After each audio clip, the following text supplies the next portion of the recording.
Hello everyone, welcome back to my YouTube channel 24 funny story. कैसे हैं आप सब? आई होप अच्छे होंगे। चलिए सुनते हैं आज की कहानी। कड़वा सच। बेटा उठ जाओ, आज तुम्हें हमारे साथ लड़की देखने चलना है ना। अभी सोने दे माँ। नहीं, उठ जा। पापा नहा कर भी आ गए, पूजा करने बैठे हैं। उससे पहले तू उठ जा। चलो ठीक है, आप चाय बनाओ, जब तक मैं ब्रश करके आता हूँ। ठीक है, अब आवाज़ ना लगाना पड़े मुझे, समझा। दीपक अलसाते हुए बाथरूम में गया, जब तक चाय बना चुकी थी। शांति, तुम्हारे राजकुमार उठे कि नहीं? इतने पूजा ख़त्म कर कमल ने पूछा। उठ गए हैं, आप चिंता ना करें। चश्मा लगाते हुए बोले, वर्मा जी को कितने बजे का टाइम दे रखा है? शांति, आप बोल दो 11 बजे तक आते हैं। काम वाली भी आती होगी, काम करवा के चल देंगे अपना। ठीक है भाग्यवान, जैसा तुम्हारा हुक्म। इतने में दीपक भी आ गया। दीपक बाबू, लड़की से तुम अपने हिसाब से बात कर सहमत हो लेना, बाद की किट किट नहीं होनी चाहिए। ठीक है पापा। वैसे वैसे आप दोनों को ही फाइनल करना है। हम तो करेंगे ही बेटा, पर तुमको रहना है। ज़िंदगी भर 1-2 दिन की बात नहीं है, समझे। तभी कमल का मोबाइल बज गया। नमस्कार वर्मा जी, आ रहे हैं 11 बजे तक। खाने के झंझट में ना पड़े आप। ठीक है साहब, जैसी आपकी मर्जी। कृपया खाना वहीं खाना।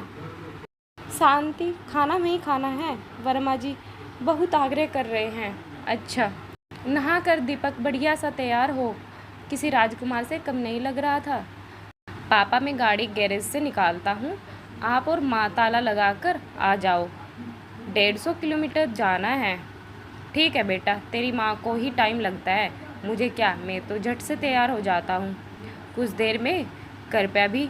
शांति भी सिल्क की साड़ी में तैयार हो जाती है।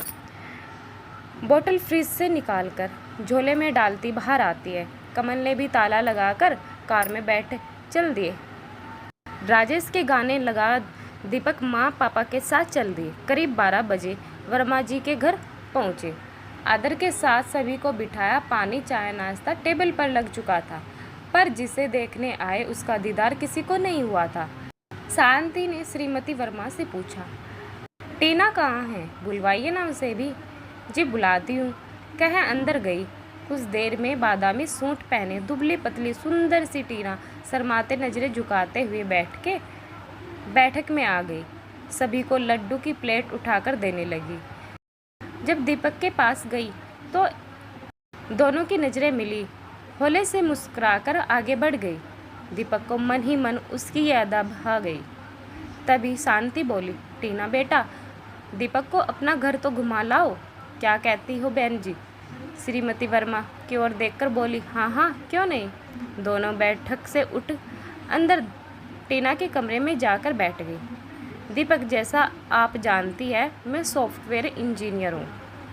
फ़िलहाल पूना में हूँ, पर 4 महीने बाद अमेरिका जाऊँगा, 2 साल के लिए कंपनी की तरफ से। जी बताया था मम्मी ने, टीना ने कहा। आपका MBA कंप्लीट हो रहा है ना? जी बस लास्ट सेम बचा है, टीना ने शालीनता से कहा। क्या क्या शौक़ है आपके? जो सभी लड़कियों के होते हैं, वैसे ही मुझे कुकिंग और आउटिंग में मज़ा आता है, और मुझे खाना और घुमाने में। दोनों ठहठा के हंस पड़े, और तभी बाहर से बुलावा आ गया। कुछ देर में खाना लगा। सभी प्रेम पूर्वक खाना खाया। बीच दीपक और टीना एक दूसरे को निहार कर मन मन मुस्कुरा रहे थे। करीब 4 बजे चाय पी और जाने की आज्ञा ली। दूसरे दिन सुबह वर्मा ने फ़ोन कर पूछा, क्या जवाब है साहब? कमल ने बोला, वैसे तो सब बढ़िया है, परंतु यदि बच्चे आपस में 8-15 दिन बात कर ले और फिर अपनी सहमति दे तो ठीक रहेगा। वर्मा जी बोले, ठीक कहा आपने, आपको टीना का नंबर मैसेज करता हूँ। जी धन्यवाद। कमल ने फ़ोन रखा। करीब 1 महीने तक टीना और दीपक बात कर अपना सकारात्मक फैसला दे दिया। सगाई की तारीख भी तय हो गई। दोनों तरफ जोर जोर से सगाई की तैयारी शुरू हो गई। सगाई बड़ी धूमधाम से संपन्न हुई। शादी की तारीख 4 महीने बाद की तय हुई। देखते देखते शादी को मात्र 15 दिन बचे थे। तैयारी चरम पर थी। दोनों पक्षों की रस्में शुरू हुई। पहले दिन हल्दी लगी, नाच गाना, बन्ना बन्नी गाए जाने लगे। मंडप भी तैयार हो गया। बस बारात जाने की तैयारी चल ही रही थी कि कमल का फ़ोन बजा। हेलो हेलो, कौन है? जी कमल से बात करनी है। हाँ बोल रहा हूँ। आप कौन है? कहाँ से? जी मैं खंडवा से श्री राम धोनी बात कर रहा हूँ। ओ भैया जी, राम राम। राम कमल, कैसे याद किया भैया जी? एक बुरी खबर है। कमल, क्या भैया जी? वो नहीं रही? क्या? कब? कैसे? भाई बीमार थी, सुध बुध तो थी नहीं। उसे कल पुल के पास बहुत भीड़ थी, जाकर देखा तो मरी पड़ी थी। तुम्हारा नंबर मुश्किल से मिला, तब खबर करी। यह सुन पसीने पसीने हो गया। ठीक है भैया जी। कैब फ़ोन बंद किया और निढाल सा नीचे बैठ गया। सारे मेहमान इकट्ठा हो गए। सहारा दे उसके कमरे में ले कर बिठाया।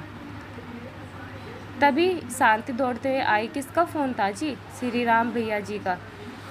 क्या क्या बोले? बताओ। बताता हूँ। सबको बाहर कर दरवाज़ा बंद कर बोला, वो राधा नहीं रही। क्या?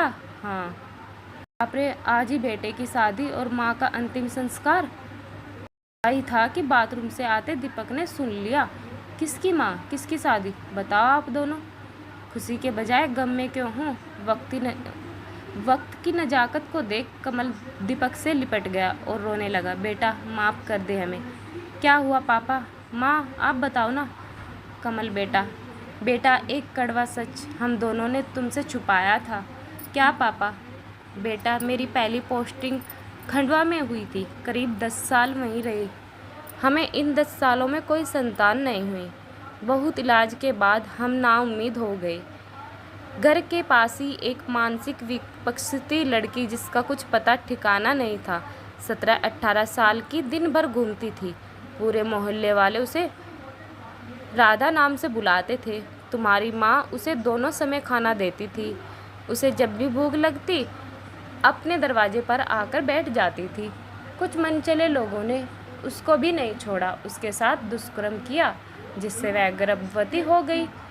जब गर्भ 5 महीने का हुआ, जब हमको मालूम पड़ा, तुम्हारी माँ उसकी हालत देख बहुत दुखी हुई और पहले से ज़्यादा उसका ख्याल रखने लगी। उसने फिर एक सुंदर से पुत्र को जन्म दिया। कुछ देर में उस बच्चे को हटाने लगी, खींचने लगी। तभी तुम्हारी माँ ने उस बच्चे को अपनी गोद में लेकर घर आ गई और वो फिर उसी तरह घूमने लगी और उसे अपना बच्चा याद ही नहीं था। मैंने उसे एक आश्रम में भर्ती करवा दिया था। उसी साल मेरा भी तबादला इंदौर हो गया था। मैं हर 2-4 महीने में उसके हालचाल लेने जाता रहा, पर एक दिन वो वहाँ से निकल गई। उसके बाद आज खबर आई कि कल वो नहीं रही। मतलब पापा मैं वही हूँ। हाँ बेटा। शून्य हो दीपक निरंतर आंसू बहाता रहा। सभी मौजूद मेहमान कानाफूसी करने लगे। करीब 1 घंटे बाद बोला, दीपक पापा मुझे राधा माँ के आखिरी दर्शन करने जाना है। मैं जा रहा हूँ। पर बेटा तेरी शादी है। आज नहीं पापा, शादी की तारीख तो बाद में भी आ जाएगी, पर जन्मदात्री दोबारा नहीं दिखेगी। और कार उठाकर शांति और वो चल दिए।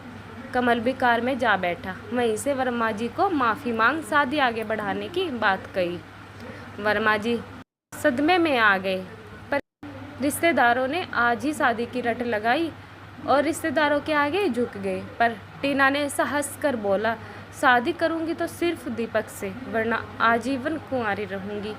और दीपक को फ़ोन लगाकर बोली, मुझे भी राधा माँ के आखिरी दर्शन करने जाना है।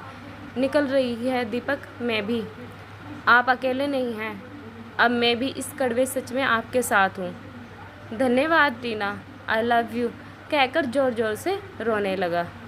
आपको हमारी कहानी कैसी लगी कमेंट सेक्शन में ज़रूर बताना, और इस कहानी के बारे में आपकी क्या है राय ये भी ज़रूर बताना। कहानी आप कहाँ से सुन रहे हैं, आप हमारी कहानी कहाँ से सुन रहे हैं, कमेंट सेक्शन में ज़रूर बताना।